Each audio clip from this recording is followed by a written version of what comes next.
Hi, my name's Ray Austin with Austin Air Company. I'm a Texas licensed HVAC contractor serving the Katy, Texas area and some surrounding areas. So the subject today is going to be a refresh or rehash, if you will, of all the refrigerant phase out stuff that I started on. I did a three-part series last year, and I believe I did a starting point type series here about 2 years ago.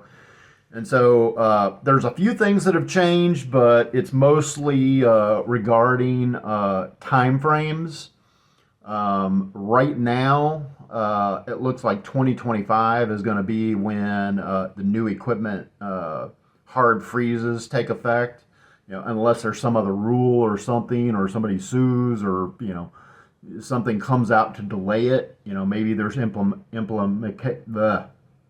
maybe there's something that develops between now and then. Maybe there's a snag in the building codes because they need to be rewritten for the mild flammability aspects of these new refrigerants. I did stumble across something that I believe could throw a wrench into this. It's kind of clickbaitish, if you will, but I'm going to present the information and you can make up your own mind. My mind is pretty much set on it.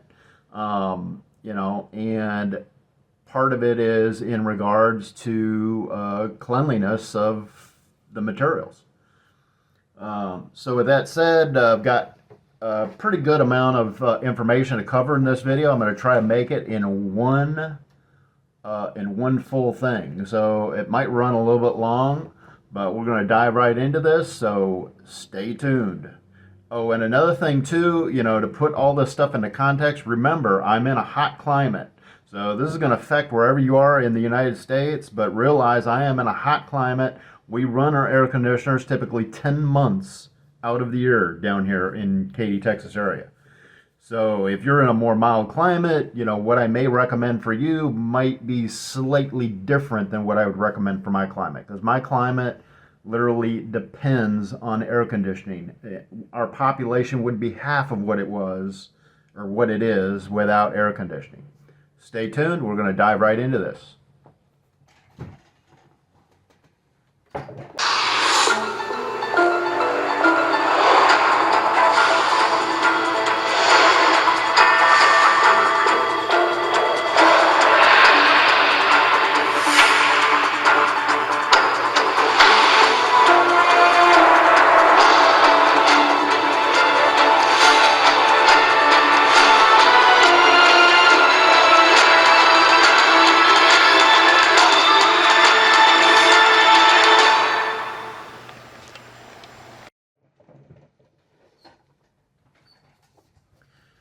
So this first chart, what is the phase down schedule? When we do a phase down of refrigerant, it's not an immediate thing, but the equipment ban, once the equipment ban comes, there isn't going to be any new R410a equipment. R410a is the prominent refrigerant right now.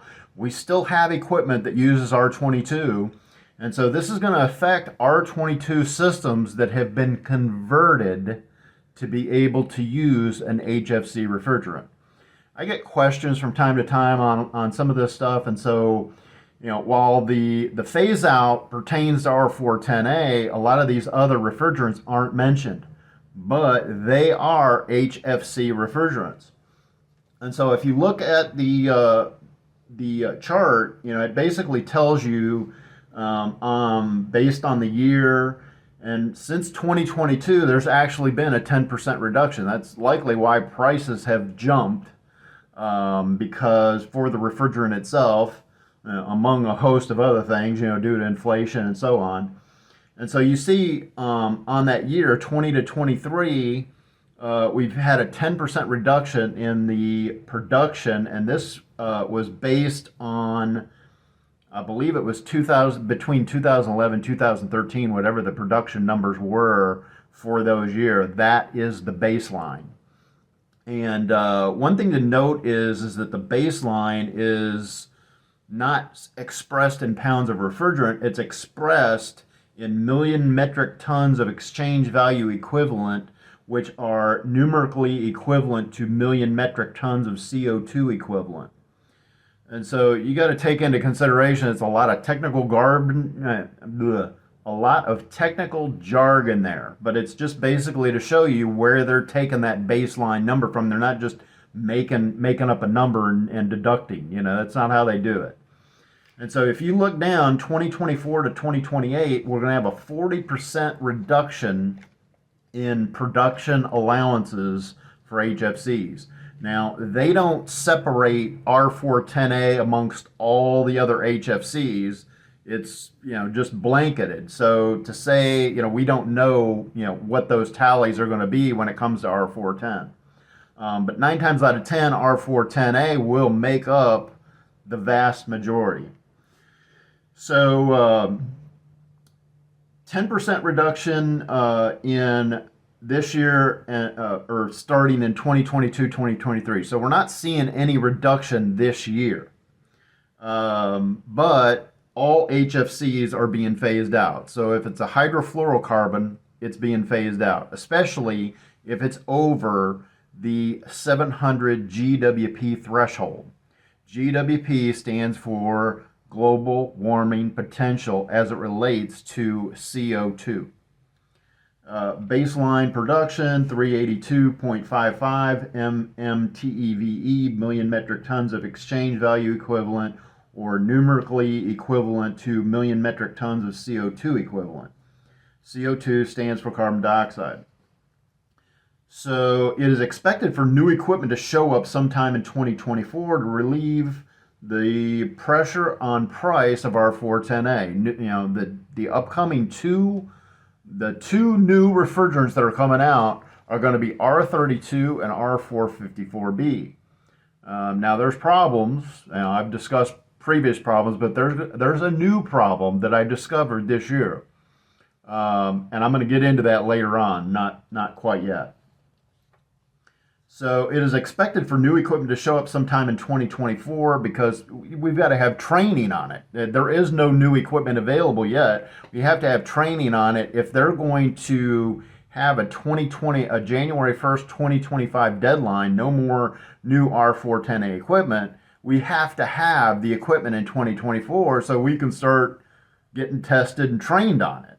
Otherwise, 2025 rolls around. What are we going to do if the equipment's been banned?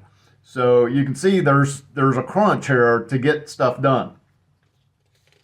And no one can simply say right now what's going to happen. We just don't know. This video is to prepare you as much as possible for what is coming.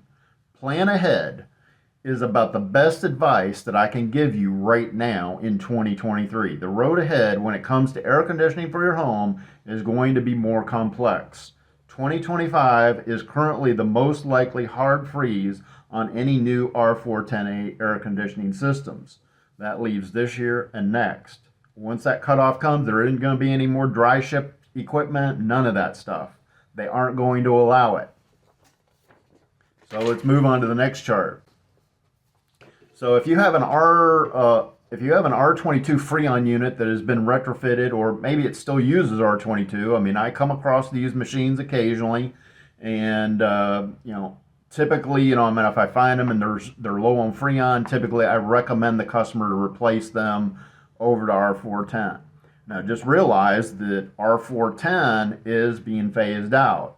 Now, what this means to you is if the unit springs a leak here 5-10 years down the road, you're going to pay more to fix that unit. It's either that or you're going to be replacing it again. So this notion that, we'll just, stock up on R410 and just play it, once they stop making that equipment, what are you going to get for parts? They're not going to keep making it. So as you can see from the chart above, now just realize that prohibited HFCs apply to many different things. My job as an HVAC licensed contractor, I only get involved in air conditioning. I don't do refrigeration, freezers, and all this other stuff. And so, but I wanted to list this to you to show you that This is going to affect more than just air conditioning. It's going to affect everything. And so, and I highlight a couple of these that are the most common. R422b is considered new 22 as the brand name. R438a is MO99. R410a is obviously Puron. More often than not, people just call it Freon. But and then you've got R407c. R407c is always considered R407c. I don't know of any brand. I don't know of any brand name that it's ever been called, and it's usually it was usually classified as an EPA recommended retrofit for R-22. I also listed or underlined HFC R134a. Just realized that that is traditionally used for automotive. I believe Carrier experimented with it some early in the 90s. I believe it was 1990s. They experimented with it some, and it just didn't. It just wasn't well suited for a high temp application like air conditioning. But I just noted it in there so just in the event that maybe you have a refrigerator or something that uses it as a refrigerator or some oddball thing. And so initially the GWP limit was going to be 750, but they've since dropped that to 700 GWP because the two competing refrigerants are below 700. And so that's likely why the EPA adopted that figure, because the push is to get it even lower than that. And so from what I've read, it is estimated that other refrigerants in the HFC realm make up approximately 11% of the overall HVAC air conditioning market. So there is no safety in attempting to stick to older technology like R-22. There is no safety in that. You're going to wake up one morning, it's going to be it's back page news because it's only 10-11% of the market, maybe 12%, 15% in some areas. But you're going to wake up one morning and that stuff is going to be gone. And then at that point you're looking at new equipment because they're not making it anymore. Because these refrigerants are all over the required 700 GWP rating now being required in the U.S. by the EPA in the Kigali Amendment to the Montreal Protocol. Now, if you didn't watch, if they're just stumbling across this video for some reason and you don't understand what all this is about, I've got a starting point, and I will leave links in the description to the previous video. So if you haven't seen those, you can go back and watch those. Just realize that each segment of those is about 30 minutes long. That's why I'm trying to keep this one 30 minutes. I don't know if I'll hit that mark or not, but I'm going to try. So some of the ones in this prohibited HFC list is not included. So I've got another chart here, this next chart, and there's only one. For whatever reason, I could not find it, and this was a question that somebody had asked me, what I thought about Blueon and whether they were going to phase out Blueon. Blueon is just it's an R-22 retrofit is what it is. And if you look down on this number 3 chart, you look down, R458a is Blueon. Technical term is R458a, and it has a GWP of 1650. So it's more than double of what the cutoff is. So it's going to be phased out. There isn't going to be, once you get to 2025, that's it. It's going to just drop off from there.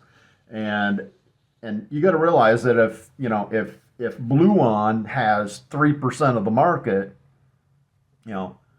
they're not going to get any special. It's not likely unless they sue the government or something along those lines. But in a matter of probably a few years, it's not going to matter anyway. It's going to be phased out anyway. So the idea is that if people don't update their equipment and they continue to use or continue to try to repair and refresh, that's going to take away from the supply side. And so, you know, once supply is depleted, if demand remains, the price just goes up. Equipment bans. So this is a chart number 4. 2025, basically the only thing that pertains to the air conditioning market is on that 2025. If you look at that timeline, 2025, you'll see, and I'll highlight it on the screen so you see what I'm talking about. Single split AC systems containing less than 3 kilograms of HFC GWP less than 750. Now, it's actually less than 700 because EPA changed it. It bans R410a, 407c, and R410a, and a whole list of others. Like, you know, why I showed you that list of, because it's going to ban everything and anything over 700 GWP. You know, they're not going to be producing that anymore, and they're stepping it down. Now, it could take, you know, 10, 15 years, but you got to realize if they're reducing the amount that they're producing, and people don't update their equipment, the price is just going to continue to skyrocket. So it's not going to change anything. And so one thing I want to highlight is that it takes a lot of time and energy to create video content like this. Show you charts, show you proof. I mean, I could sit here and just ramble on and on and on and not provide you any proof. You know, that's not the style of this YouTube channel. You know, I like to present things, you know, in terms of facts. You know, I don't have a crystal ball that tells me what's going to happen. I make conclusions based on the facts of time. And this isn't to brag. I've been doing HVAC for 29 years now. So I'm not saying that to brag. I'm saying that to illustrate a point. You know, I base my information and the decisions that I make based on how long I've been doing this and how likely it is for something to occur or not occur. And part of this is leaving the information to you and then you deciding for yourself. You know, this isn't to force you, but you got to realize that, you know, I'm performing a business function, you know, and I have to follow rules and regulations because I'm a licensed entity. You know, so if you disagree with anything I'm saying here, or you have your own opinion, or you don't like something, leave a comment. If you're not sure what's going on, drop a question. You know, maybe I'll have the time to cover it in an upcoming video. My goal is to update this Freon Wars saga, you know, on an annual basis as things develop, as changes happen. So if you have questions or you disagree with something, you know, leave a comment in the comment section. Just keep it civil. This is a family channel, you know, and so there's no reason we can't act like adults here. So with that said, let's move on to the next. This is number 5. Now, this information was pulled from the AIM Act, Kigali HFC phase down schedule. Now, I provide a bunch of these because I want to provide information from a myriad number of sources, and because I want you to see, you know, why this information is what it is. You know, I'm not just pulling the information from just one source and saying, oh, well, that must be right. So you understand, you know, where we're going here. Now, if you look, you got a 10% drawdown. Looks like 2022, 23, which is right. You got another 40% drop down starting in 2024. That's right. And then you notice that star down there at the bottom, 2025. What does that mean? You know, my suspicion is that means that's when the equipment ban, the new equipment ban, is going to take hold. So they're basically shifting the capacity that's going to be required because they know people are going to buy new equipment. That new equipment is going to contain a different refrigerant, and so that's going to reduce the stress on pricing. You know, maybe not. It depends on how many people change out equipment and go to the new stuff. There's complications with the new stuff. Don't kid yourself. This isn't just, you know, pick a unit and slam a refrigerant in there. You know, Just because your air conditioner clicks on and off doesn't mean it's working, if you understand the point.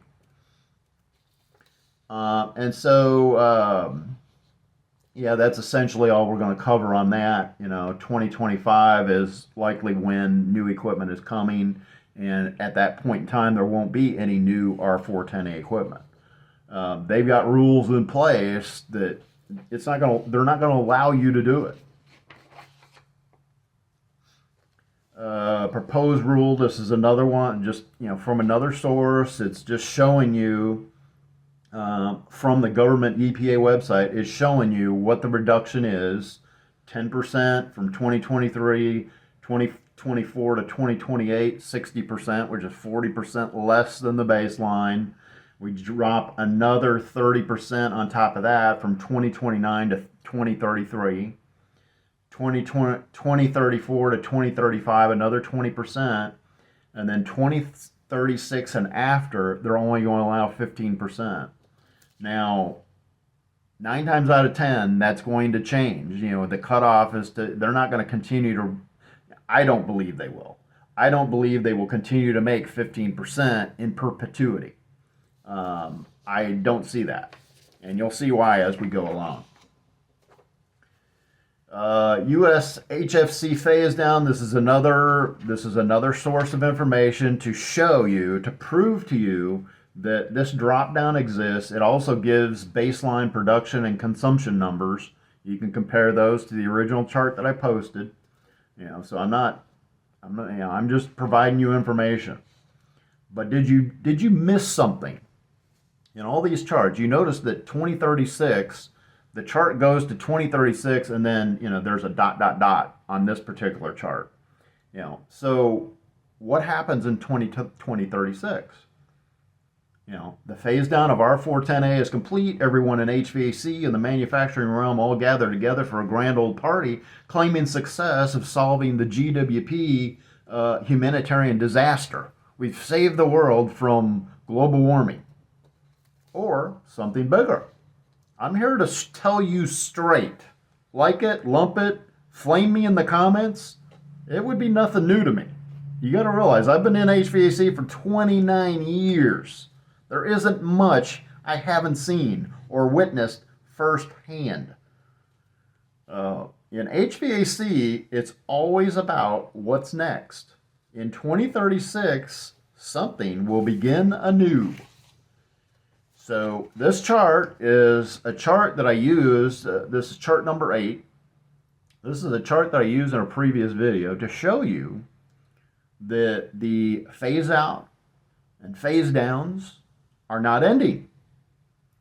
These two new refrigerants do not hit the 350 GWP threshold that the Kigali amendments are trying to hit. They want us to hit that by 2035. If you notice, that blue line represents the United States. They want us to be below 350 GWP. The current refrigerants do not hit those goals. There's problems with those refrigerants too, aside from just GWP numbers. Stay tuned. You jump around, you don't watch this to its entirety, you're going to miss out on some important information, what I think is important. It's not hard to figure out what their goal is. It's not for me to decide right or wrong here. People voted, the rules of law are made, and as a consequence of that, you're forced into doing whatever it is someone well above my pay grade decides for you and what options you will be able to choose. I can't put it to you any more simple than that. The refrigerants they are choosing for 2025 will not hit those 350 GWP targets in 2035, 2036. So the only way they pull that off is to phase out the new refrigerants they use, that they're using now, to phase out the old refrigerants of the past. As I said in a previous video, I'm good at digging, and what I've uncovered for this year's update, Refrigerant Wars 2023, I believe it's a bombshell. that very well could disrupt this whole changeover, phase out, phase down, ban, whatever you prefer to call it. Now, if you've got a new term that maybe is better, more flashier than mine, leave it in the comments. Leave it in the comments down below. I've discovered the most prominently chosen refrigerant by most manufacturers of air conditioning equipment has what may be a game-changing defect. You won't hear this information from anywhere else because it appears to me they don't want you to know about it. You know, partly, you know, this phase out, it's waiting until there's a serious problem that they have to come in and squash it and sell you more new equipment and change refrigerants and, you know, oh, well, we'll just put this out, you know, because it's easy. This next chart, chart number 9. Based on the above considerations, the industry designed and developed HFOs with the goal of supplying the market with almost a 1-to-1 artificial drop-in alternative to HFCs, thus making the phase-out of HFCs feasible and easy.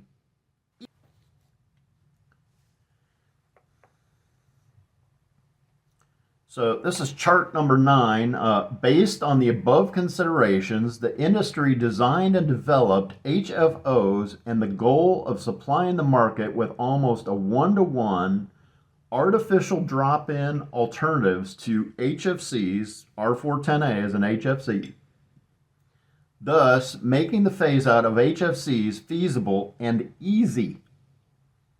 They're only doing this because it's easy. Through the phase-in of HFOs. They're in black and white. HFOs are artificial substances with low GWP values. See, that's what they're trying to hit. But the problem is that they hit this thing, and then there's something else that they're not paying attention to. Why is that? You know, we've been here before. When R410a came out, it was deemed environmentally friendly. Now all of a sudden it's not, and it's because of GWP. So what makes you think that, you know, now this thing is low GWP, but now there's some other problem with it, and so, oh well, we're going to have to phase that out now too because now we've discovered that it's giving people liver cancer and all this other stuff. You know, as I said, you know, I'm not a doctor. You know, I don't know. You know, I'm presenting you information. This information should be used to form your own opinion. I'm just presenting information. You know, my job partly is to make sure that I'm safe.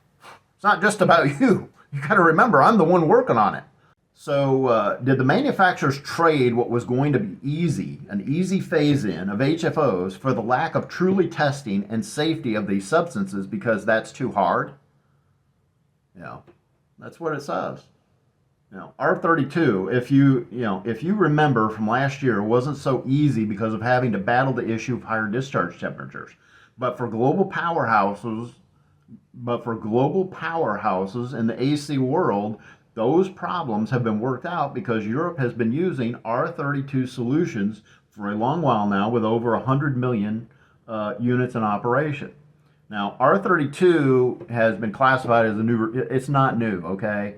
R410a is 50% R32, but the problem with R32 is it's mildly flammable, and that's why they used R125 with R32 for R410 was to combat the flammability issue. But now, you know, we're trying to, you know, whack-a-mole something else because the GWP numbers for R410a are through the roof.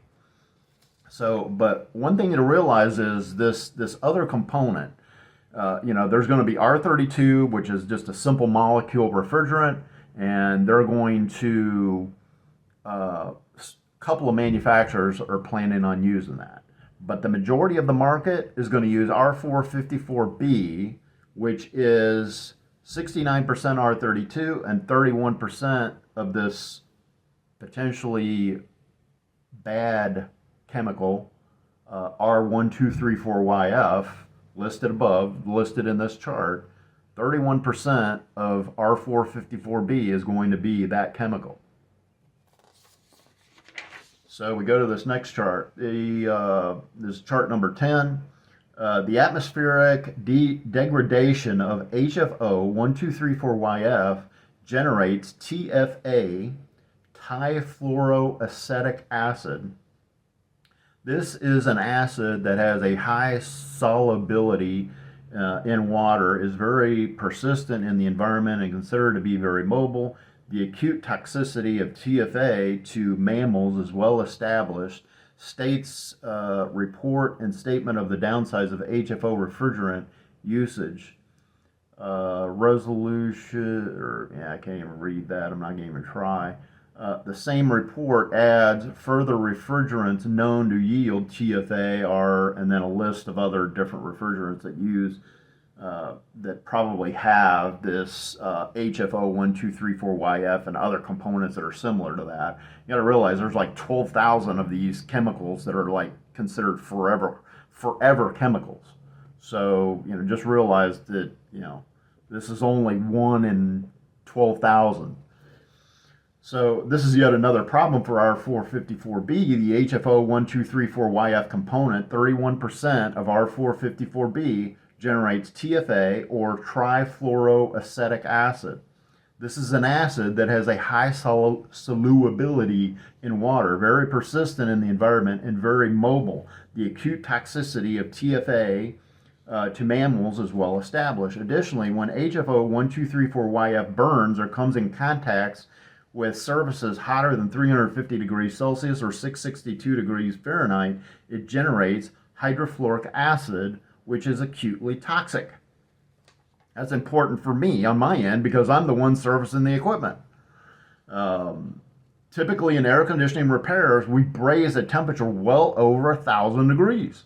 So if any of this stuff is near where I'm brazing, there's a potential for me to breathe it in. Not a good thing. And this isn't to be an alarmist because, if you burn R-22 Freon, that creates phosgene gas.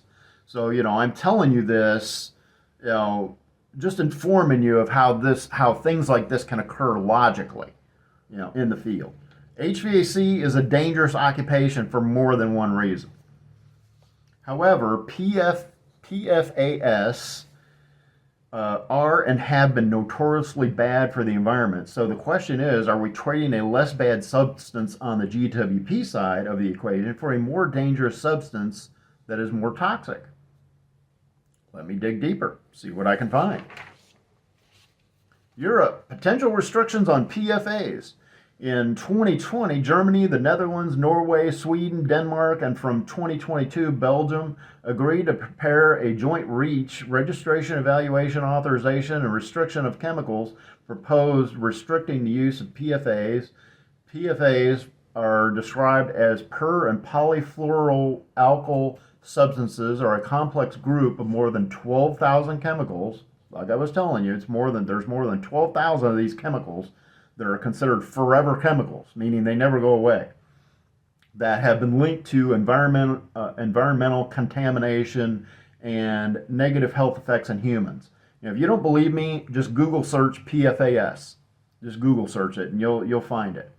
Firefighting foams based on PFAS substances have been reported as a source for several severe cases with direct exposure to the environment. During the call for evidence on the use of PFAS,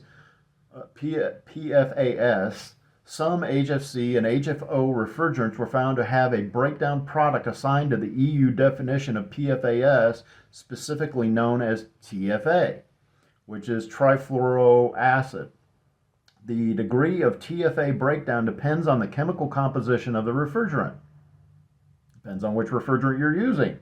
Simple molecules like R-32 will not form TFA, while R-1234YF is known to degrade 100% to TFA. It degrades to that amount. The breakdown process is highly complex and involves various atmospheric parameters, with constant press coverage and debate around PFAS. Applying a scientific and evidence-based approach is critical to evaluating the topic. TFA is currently being evaluated for its biological influence. So we we win the war on GWP, but we lose it on biological problems. Now, one thing to note is I got this information from Danfoss. Danfoss is I covered base on what they are to me and how I use them, and the information that I get from them is important because it has to do with their business. I mean, refrigerants are what they do. Refrigerant controls typically. So because the proposed restrictions are still under evaluation, they don't know yet. They're just making, they're just listing some findings, and but PFAS are nothing good. So but 9 times out of 10, you have some of those substances in your body as we speak, because due to Teflon and all these other chemicals, that you buy the cookware and so on and so forth. But Google search PFAS and you'll see what I'm talking about. Now realize that the refrigeration system is sealed, but the problem is that over time that system is going to generate leaks. Where are the leaks at? Typically in the coil. So they leak into the condensate water. The condensate water goes down your drain or drips outside into the soil, and eventually it works its way into our water supply and you're drinking it. That's the way this works. So you understand, how global disasters happen. Realize these restrictions in Europe are under evaluation, so how does that make you feel about being in the US? It's either you trust them after they lied to you about R410a being environmentally friendly, or you're really just a guinea pig that has to repeatedly pay for these fun science experiments in your own home. You decide. I'm just presenting information. And so support for the inclusion of flammable refrigerants continues. I'm going to leave that at that, because there's a lot of, but the push is going that way. So 9 times out of 10, it's going to be R290, which is propane, but it's not the kind of propane that you go down to the store and you buy for your grill. It's a refined, it doesn't have any additives, there's no smell to it, which is what makes it dangerous. But that's likely where we're headed. The technology exists that we could do it safely now. The problem is cost in implementing it. Because in my opinion, they're not going to be able to get it safe enough to be able to, it has to be in a chiller type form. Now, if you want to know, how this can work, I made videos, in the section below. I'll leave links there to where you can go back and watch those videos. I cover that topic in one of those videos. So this last chart is just, you can pause the video and just, read through this. So I'll leave it at that. If you've got any questions, comments, concerns, leave them in the comment section. Maybe I'll include some of that in an upcoming video. I thank you for watching this video. I know it's a long one and there's a lot of information to digest, and especially if you decide to go back and watch my previous videos. But I'm here to serve you. This is what I do. 29 years in this industry, 15 years as of February 2023 running my own company. So that wraps up the 2023 Freon Wars update. So if you live in the Katy, Texas area, you can give me a call at 832-475-6895.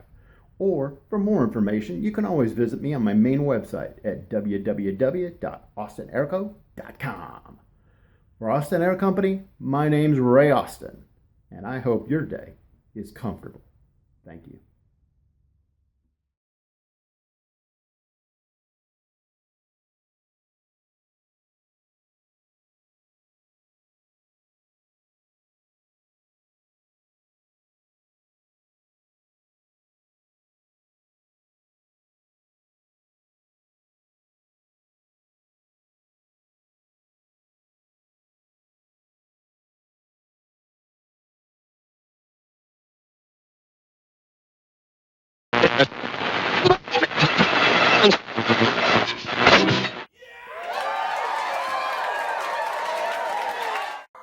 Did you drink water from any source after 2025?